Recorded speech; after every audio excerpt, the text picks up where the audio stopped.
And it's time to talk some more about World Cancer Day, been celebrated all over the world. Here in Nigeria, we have joining me now to talk more about cancer, the treatment and possible intervention. The head oncologist at the Lagos University Teaching Hospital Cancer Center, Dr. Muhammad Yaqub Habib. Thank you very much, Dr. Habib, for joining us at this time. So for many people out there, even survivors, there's this takeaway that they have about cancers, having cancers here in Nigeria. But for someone like you now, from an insider perspective, what really are your takeaways so far in treating and managing cancer in Nigeria? Treating and managing cancer in Nigeria is an hectic task. The reason being that most of our cancer patients present relatively late, and when patients with cancer present late, it becomes Herculean tasks to manage because the key to cure for cancer is early presentation. Right. And Globacon, we were speaking earlier on about this international body that has statistics about cancer patients all over the world. And here in Nigeria, statistics say that about 70,000 Nigerians died in the past year. And so far, 30-something years, 30-something days into the year, we have about 10,000 at least cases in Nigeria. In terms of a standard cancer control organization, so to speak, here in Nigeria, where exactly in Nigeria? Of course, we've established that patients also need to come early, but in terms of capacity to manage a disease as this, where are we in Nigeria in ranking with other parts of the world? In ranking with other parts of the world, we are still far behind. Because for a country like Nigeria with over 200 million population, we have just about 9 facilities for managing cancer, of which at any point in time, less than half of them are functional.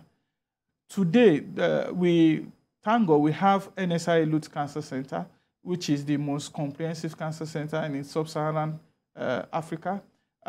They boast of, they can boast of equipment and personnel, and they operate very standard form of radiotherapy and chemotherapy.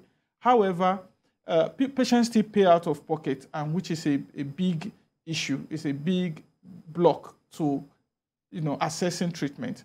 And then we need to have more of this type of centers so that patients would not have to travel far and wide to assess treatment. And we need to close the gap between what we have here and what we have in the developed world. What I mean by that is that we need to find ways to improve the survival of our patients, because the theme for the World Health this year is closing the gap, and we can achieve that. We can achieve that by increasing awareness for our patients so that they do screening and they can present early. We can also achieve that by increasing facilities where they can access the treatment, and then we need to put the payment in insurance, health insurance.